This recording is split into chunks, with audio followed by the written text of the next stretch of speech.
देश के 5 प्रदेशों में विधानसभा चुनावों की तारीखों की घोषणा के साथ ही ईवीएम यानी कि इलेक्ट्रॉनिक वोटिंग मशीन का खेल भी शुरू हो गया है। विपक्ष शुरू से ही मोदी सरकार पर ईवीएम को हैक करने का आरोप लगाता रहा है। हालांकि विपक्ष हो या फिर कोई हैकर, कोई भी इस बात को साबित नहीं कर पाया कि उनके आरोपों में कितनी सच्चाई है। नमस्कार, मैं हूं रजनी सिंह और आप देख रहे हैं नेडरिक न्यूज।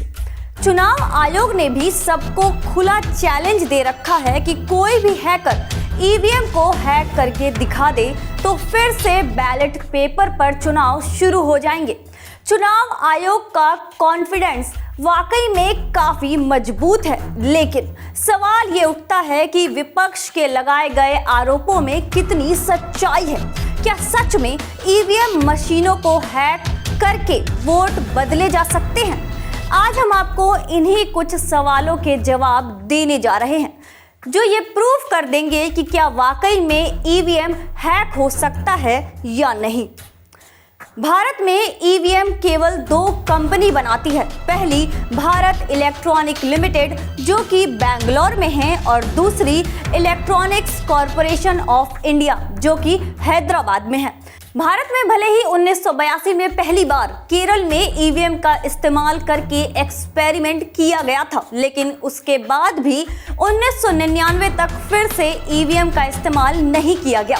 1999 में जब चुनाव हुए तब भी कई राज्यों में कुछ ही निर्वाचन क्षेत्रों में इसका इस्तेमाल किया गया था, लेकिन ये एक्सपेरिमेंट सफल रहा था, जिसे देखते हुए 2004 में हुए लोकसभा चुनावों में सभी निर्वाचन क्षेत्रों में ईवीएम मशीन का इस्तेमाल किया गया। तब से हर चुनाव में ईवीएम मशीनों का ही इस्तेमाल किया जाता है। लेकिन 2014 के बाद जब सत्ता पर मोदी सरकार काबिज हुई, तब से विपक्ष ईवीएम हैक करने के खोखले दावे करती आई है, जिसका सबूत कोई दे नहीं सका है। अब सबसे अहम सवाल है कि क्या वाकई में ईवीएम हैक हो सकती है? मोदी सरकार पर लगातार सवाल उठ रहे हैं कि बीजेपी ने ईवीएम को हैक करके उसका गलत इस्तेमाल किया है। तो क्या सच में ईवीएम की हैकिंग मुमकिन है? उसके लिए ईवीएम के सिस्टम को समझना होगा। ईवीएम में एक कंट्रोल यूनिट, एक बैलेट यूनिट और एक करीब 5 मीटर की केबल होती है। कंट्रोल यूनिट मतदान अधिकारी के पास होता है और बैलेट यूनिट का इस्तेमाल मतदाता करते हैं। जब तक मतदान अधिकारी कंट्रोल यूनिट का बटन नहीं दबाएगा, तब तक बैलेट पर दबाए गए बटन की काउंटिंग ऐड नहीं होती है, और जैसे ही कंट्रोल यूनिट के बटन को दबाने के बाद जैसे ही बैलेट यूनिट का बटन दबाया जाता है, वो वोट कंट्रोल यूनिट में लॉक हो जाता है, जो कि वोटों की गिनती के वक्त ही खोला जाता है। ईवीएम एक M3 टाइप की मशीन है, जो कंपनी से ही पूरी तरह से सील बेस्ड होकर आती है। यहाँ तक कि इसे इलेक्ट्रॉनिक से भी नहीं चलाया जाता है, बल्कि ये बैटरी से चलती है। इसलिए जो लोग ये दावा करते हैं कि एक छोटी सी ब्लूटूथ डिवाइस के जरिए उसे हैक किया जा सकता है, तो उन्हें बता दें कि जैसे ही ईवीएम मशीन में ब्लूटूथ डिवाइस लगाने की कोशिश की जाएगी, ये मशीन खुद ही सीज हो जाएगी। मशीन के साथ किसी भी तरह की कोई छेड़खानी न हो, इसके लिए मशीन में कई चरणों में सील लगाया जाता है।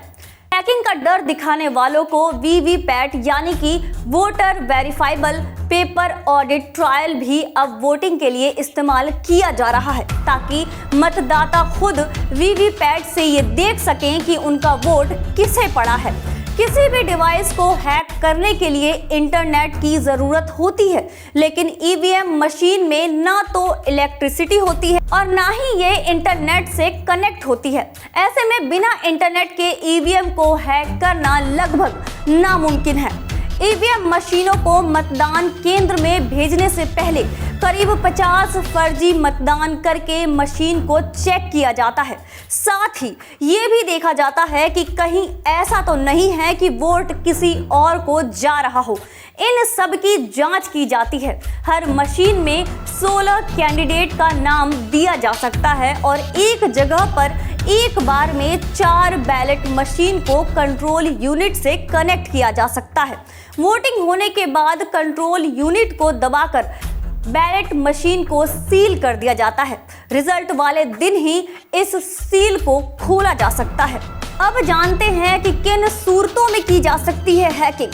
दुनिया में ऐसी कोई मशीन नहीं है जिसमें कोई लूप होल ना हो। इसी तरह से कुछ सिक्योरिटी एक्सपर्ट्स ने पता लगाया है कि किन सूरतों में ईवीएम हैक हो सकता है। उन्होंने इसके 2 कारण बताए। पहला, अगर डिस्प्ले चेंज कर दिया जाए। अगर ओरिजिनल डिस्प्ले को हटा दिया जाए तो मशीन को हैक किया जा सकता है। इस नए डिस्प्ले में ब्लूटूथ डिवाइस को लगाया जा सकता है। साथ ही डिस्प्ले ड्राइवर सिस्टम की मदद से आप मन चाहे तरीके से जो डिस्प्ले पर दिखाना चाहते हैं वो दिखाया जा सकता है। दूसरा, मशीन की मेमोरी को हैकर्स अपने डेटा के साथ अगर रीराइट कर देते हैं तो मशीन का डेटा बदला जा सकता है। लेकिन ये दोनों ही कंडीशन भारतीय ईवीएम मशीन में इस्तेमाल करना लगभग नामुमकिन है, क्योंकि भारत में करीब 14 लाख से भी ज़्यादा ईवीएम मशीन है और इसे बनाने वाली कंपनी को भी ये पता नहीं होता कि कौन सी मशीन किस इलाके में जाएगी, तो सभी में ब्लूटूथ डिवाइस लगाना नामुमकिन है। साथ ही ईवीएम मशीन पूरी तरह से सील होती है तो उसे खोला भी नहीं जा सकता है।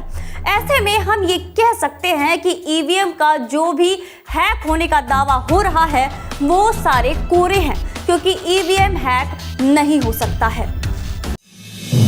आप देख रहे हैं नेट्रिक न्यूज, साहस सच कहने का।